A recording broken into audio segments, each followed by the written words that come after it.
شادی کے بعد 3 دن گزرے تھے کہ میرے ہنستے بستے گھر میں پائل کی آوازیں گونجنے لگی۔ میرا اکلوتا بیٹا جو اپنے دلہن کے ساتھ بہت خوش تھا اچانک پاگلوں جیسی باتیں کرنے لگا۔ میں حیران تھی کہ آخر آدھی رات کو میری بہو الماری کے پیچھے چھپ کر کس سے باتیں کرتی ہے۔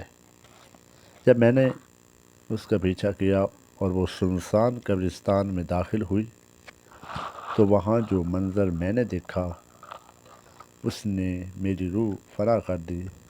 کیا میری بہو واقعی ایک انسان تھی یا کسی بڑی سازش کا ماہرہ؟ میرا نام نسرین ہے اور میں لاہور کے ایک پوش علاقے میں اپنے اکلوتے بیٹے کے ساتھ رہتی ہوں۔ میں نے بڑے ارمانوں سے اپنے بیٹے کی شادی کی ایک بہت ہی خوبصورت اور بظاہر نیک لڑکی سے کی، لیکن شادی کے تیسرے دن ہی گھر میں عجیب و غریب واقعات ہونے لگے۔ کبھی آدمی رات کو پائل کی آوازیں آتی تو کبھی میرا بیٹا خواب میں چیخنے لگتا۔ ایک رات جب میں نے اپنی بہو کو پیچھا کیا تو سچائی جان کر میرے پیروں تلے سے زمین نکل گئی۔ کیا واقعی ایک انسان تھی یا کوئی جادو کی سازش؟ میرا بیٹا زہیب اپنی بیوی عائزہ سے بہت خوش تھا، لیکن وہ لڑکی بہت خاموش رہتی تھی۔ وہ دن بھر کمرے میں بند رہتی تھی اور رات کو بار بار باورچی خانے میں جاتی۔ ایک دن میں نے دیکھا کہ عائزہ الماری کے پیچھے کس سے سرگوشیاں میں باتیں کر رہی تھی۔ جب میں قریب گئی تو وہاں کوئی نہیں تھا۔ اسی رات زہیب کی طبیعت اچانک بگڑ گئی اور وہ بے ہوش ہو گیا۔ ڈاکٹروں نے کہا اسے کوئی زہریلا چیز دی گئی ہے۔ ایک رات میں نے دیکھا کہ عائزہ خاموشی سے گھر کا پچھلا دروازہ کھول کر باہر نکلی۔ میں نے چادر اوڑھی اور اس کے پیچھے چل پڑی۔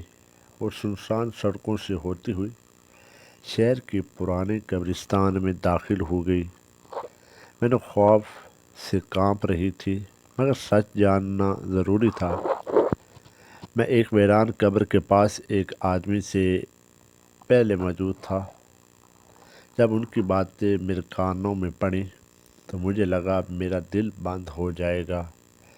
وہ آدمی کوئی اور نہیں، میرا اپنا دیور تھا جو برسوں پہلے گھر چھوڑ کر چلا گیا تھا۔ وہ دونوں مل کر زہیب کو آہستہ آہستہ زہر دے رہے تھے تاکہ وہ ذہنی توازن کھو بیٹھے اور تمام جائیداد عائزہ کے نام ہو جائے۔ عائزہ دراصل میرے دیور کی بیٹی تھی جسے اس نے بدلہ لینے کے لیے مہر کے طور پر استعمال کیا۔ الماری کے پیچھے ایک چھوٹا سا خفیہ راستہ تھا جہاں سے میرا دیور گھر کے اندر داخل ہوتا تھا اور عائزہ کو ہدایت دیتا تھا۔ میں نے خاموشی سے پولیس کو فون کیا اور دونوں کو رنگے ہاتھوں گرفتار کروا دیا۔ آج میرا بیٹا ٹھیک ہے، لیکن اس بات کا دکھ ہے کہ جن پر ہم سب سے زیادہ بھروسہ کرتے ہیں وہی پیٹھ میں چھرا گھونپتے ہیں۔ اس کہانی سے ہمیں یہ سبق ملتا ہے کہ آنکھیں بند کر کے بھی کسی پر اعتبار ہی نہیں کرنا، چاہے اپنا ہی کیوں نہ ہو۔